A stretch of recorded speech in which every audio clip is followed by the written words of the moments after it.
Assalamu alaikum, this is Nazia. In our previous videos, we discussed the Islamic concept of marriage and divorce. In this video, I am going to discuss the take of other religions on divorce. The Hindu religion does not approve divorce, and this is because the concept of separation of a husband and wife is alien to the religion.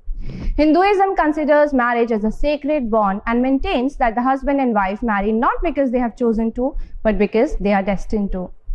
Hindu scriptures do not recognize a woman's right to leave her husband under any circumstances.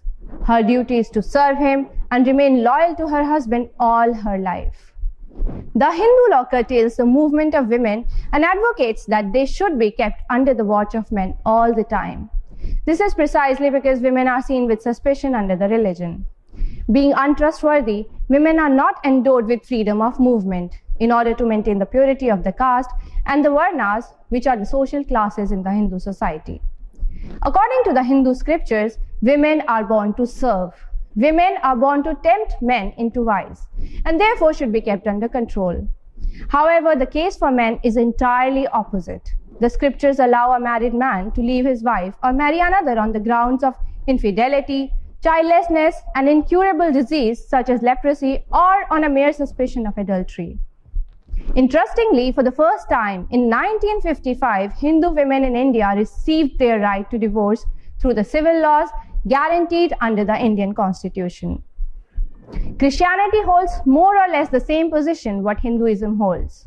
Divorce is considered a sin based on the words from the book of Malachi, where God is reported to have said, "For I hate divorce." The only reason for which a man can divorce his wife is on the ground of fornication, and apart from that, there is no provision for a divorce. The Bible says, "Whoever divorces his wife and marries someone else commits adultery against her.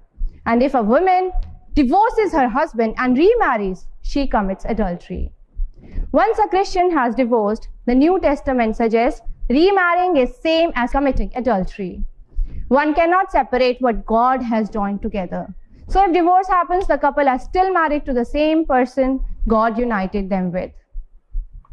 In Judaism, divorce is not looked as a favorable option, yet it is not a prohibited action.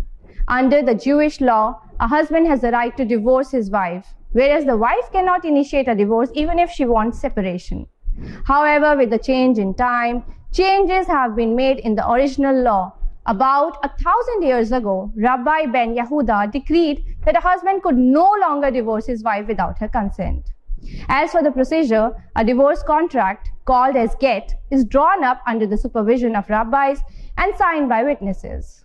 A Jewish divorce usually takes an hour or two, during which time the get is prepared and executed. Religions like Buddhism, Parsis, and others are mostly silent on the subject and do not advocate any law for separation. If we look at Sikh religious tradition, then divorce is considered as a taboo. In our next video, we will be discussing about the competency of Indian courts in delivering justice to the common people. Thanks for joining us on Idialogue. We have some interesting stuff coming up, so make sure you subscribe.